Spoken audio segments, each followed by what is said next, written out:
The Norfolk Public School Board's District Board of Education is called to order. Roll call. Terry Bauer. Here. Cindy Booth. Here. Dr. Patty Goobles. Here. Steve McNally. Present. Tom Stanton. Here.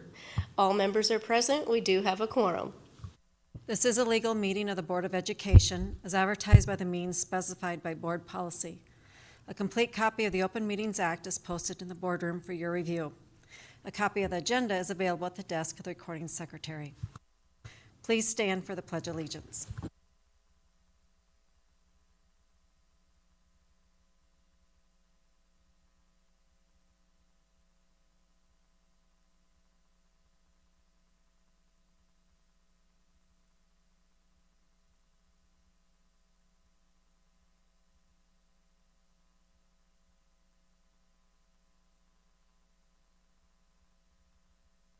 This is the time of the meeting when the public may request to address the board. According to state law, if you wish to comment, you must identify yourself, including your address, the name of the organization you represent, and the topic that you wish to address. Public comment cards are located at the media table in the back of the room. Please pick up a card and provide the required information if you plan to speak. Each individual's comments will be limited to 3 minutes, and the total cumulative time for all public comments will be limited to 30 minutes. Please know that the board cannot discuss or act upon matters that are not listed on the agenda. Therefore, board members will not respond to your comments or questions. If you wish to request that an item be placed on a future board agenda, you may contact the superintendent or his assistant during the normal business hours. Also, note that concerns related to school personnel need to be addressed to the superintendent using the approved district protocol. Individuals who make false, defamatory, or slanderous statements during public comments may be held legally liable. Slanderous comments are not protected just because they are made at board meetings. Additional protocol guidelines are available at the media table. Would anyone like to speak?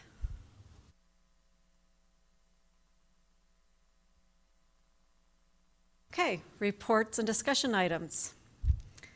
Finance and Facilities Report, Mr. Eric Wilson. Thank you, Madam President.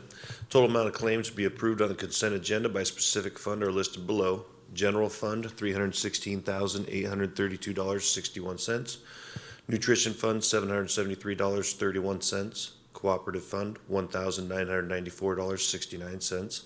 Subsidiary Fund, $13,625.08. Depreciation Fund, $127,940. Special Building Fund, $390.90. Senior High Activity Fund, $86,998.32. Junior High Activity Fund, $3,161.59. Athletic Field Fund, $252,511.87. And the Student Fee Fund, $749.21. All these claims have been reviewed by the Finance and Facilities Committee. Superintendent's Report, Dr. Jamie Jo Thompson. Thank you. Last Wednesday, May 14th, our state legislators passed LB 140. It requires all public school districts to adopt a board policy related to the use of electronic communication devices such as cell phones, smartwatches, etc. The policy must be developed with stakeholder input and be in place by the start of the 25-26 school year, which gives us a very short time frame to work with. Technically, the governor has not signed this bill into law yet, but I have no doubt that he will sign it because the bill was introduced by Senator Sanders at the request of the governor. As soon as I learned that the bill had been passed, I met with our central office leadership team to develop a tentative process and timeline, as well as surveys that could be used for stakeholder feedback. I shared those with the board via email this weekend for initial feedback, and depending on how this conversation goes today, we're ready to move forward with those. On May 20th, we sent a copy of the student survey to parents with directions for them in case they wanted to opt their children out of the survey if they did not want them to participate in it according to our board policy.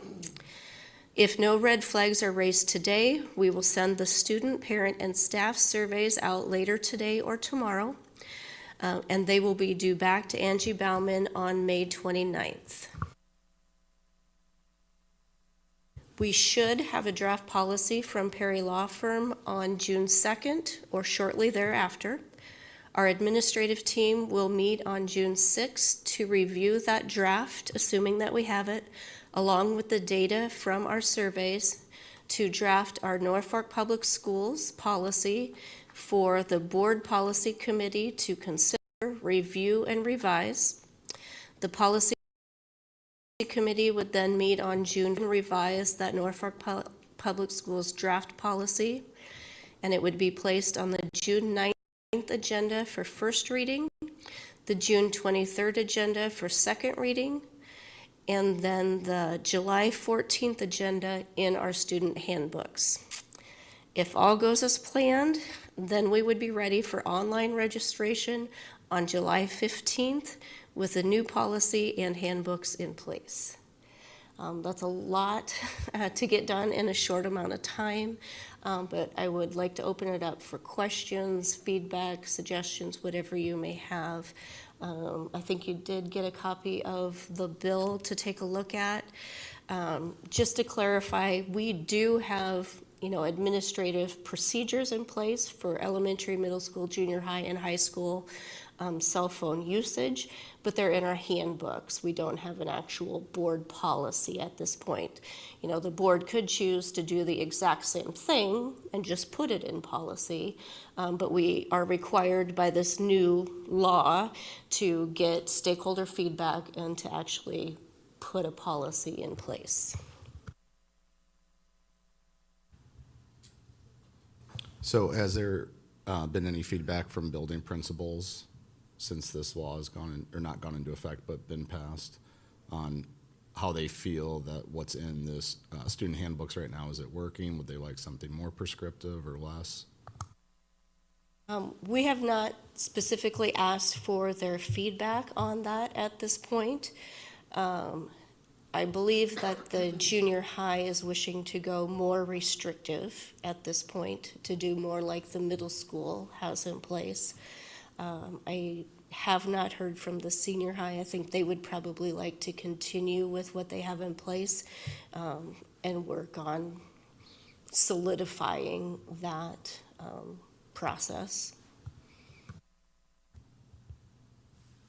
Mr. Hughes, have you heard anything along those lines? I guess you work more closely with them in terms of student services. Dr. Thompson's right. Junior high would like to go a little more restrictive than what they currently are. In talking with Mr. Settles, they are comfortable with what they have in place, but he has also told the staff that the board will be making a decision in the near future on what they want that policy to look like, and they will follow whatever is put into place. So. I will say I'm really disappointed with the unicameral that they put such a tight timeline on this. I mean, typically when you have to develop policy, they give you a year to do it. They're not giving us much time at all. That's problematic to me, especially because this requires stakeholder input. And though I appreciate the surveys that the COLT team has put together, for me, stakeholder engagement in this is much more than just a survey, because this is a very controversial issue for some people. I also think there's a need and an opportunity to provide research about cell phones and how they impact student learning. That gives us an opportunity to help educate the community if we have more stakeholder engagement. So I guess what I'm really saying is I recognize we need to put something in place to fulfill the requirements of the law, but I would also like to see then us spend some considerable time next year really working on stakeholder engagement, gathering input from stakeholders as well as providing education, and have the idea that we may be modifying the policy then based on what those results are. I don't disagree with you at all on that. I think there is a lot more research out there now on cell phones than there was even a year or two ago. and that could be very beneficial to share with teachers, with parents, with the community. There are speakers that could be brought in to the community, but not in the time frame that we have today. And so I don't know how we move forward that quickly and do an informed decision-making process. The board is going to have to make some quick decisions for the next school year, and then put a more comprehensive process in place with Mr. McAllister to determine if decisions are made moving forward. My concerns were exactly the same as Patty's. I think the stakeholders is the big piece of it. We need to get good feedback. Will the board be provided the information from the survey? Yes, absolutely. We'll share all of that information with the board. And you could take feedback at a board meeting as well. I mean, there are other opportunities besides the survey. I just felt like we needed to at least do the survey because at a board meeting, we typically get the most passionate people from the extreme sides. And I wanted to make sure we got a good representation from everyone. Agree. Thank you.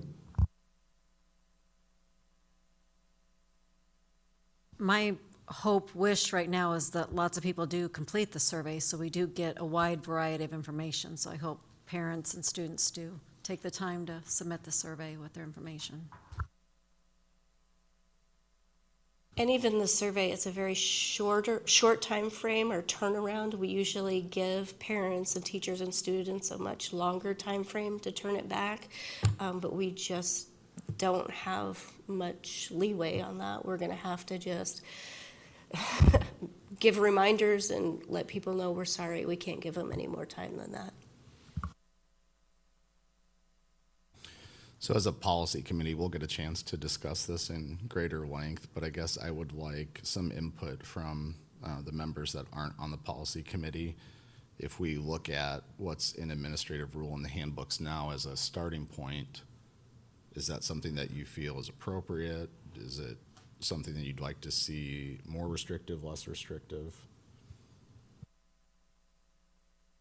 The policy is one thing, but then the consequences for not following the policy is probably just as big, because I feel now the policy at the high school, we have a new one, but it isn't really enforced. So how are we going to enforce this new cell phone policy? That's my second biggest question that I'll want detailed out and feedback on. Yeah, I totally agree with you. I think that probably the thing that I would focus the most on would be the implementation and the enforcement of the policy, so that it's not a building or a teacher could choose to not enforce it. I just might add, obviously this has been a concern for me for a long time since I got elected to the board. I just want people to know they can email us as school board members and let us know if they don't, if they're not a person that gets a survey, that this is an issue. We want to hear from not just people who have kids in the school, but from all of the public and all of our stakeholders, so that we have opinions from a lot of people. So they can email us, or they can certainly come to our board meeting and give some comments during our special comment time. We want the community to be involved.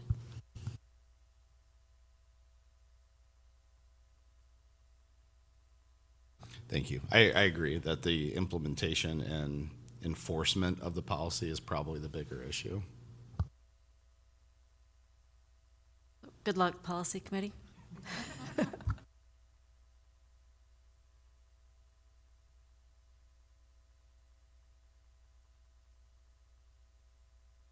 Any other comments people want to make about cell phone policy before we move on?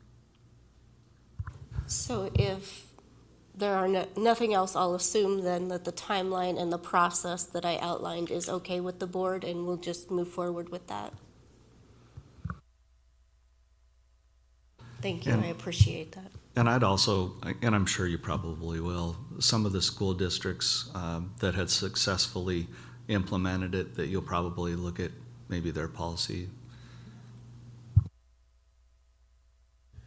Jamie Jo, how confident are you that we will get something from Perry Law Firm by June 3rd? Well, he said in a webinar that he would be putting something out the week of June 2nd. And I had emailed him about this topic and said we had a board meeting June 9th and I needed something before that. And he assured me we would have it before then. So, pretty confident.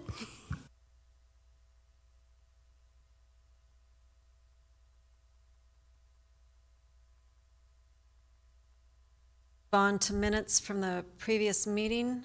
They are attached, May 12th meeting. This is in the consent agenda. Then personnel, contracts. Dr. Thompson, our new contracts.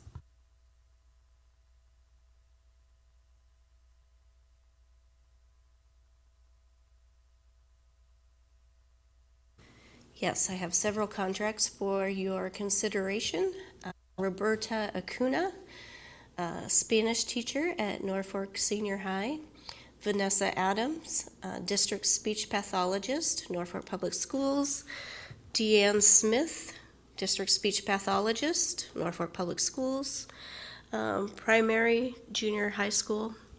Miakin Vincent, math teacher at Norfolk Senior High School.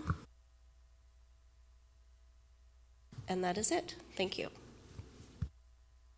Glad to see some speech pathologists on there. Yes, absolutely.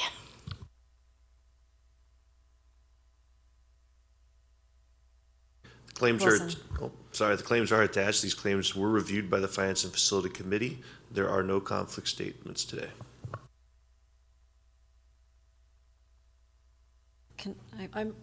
Okay. I make a motion to approve the consent agenda. A second. I have a motion by Patty and a second by Tom. Is there any other discussion, comments, questions on the consent agenda? If not, please vote.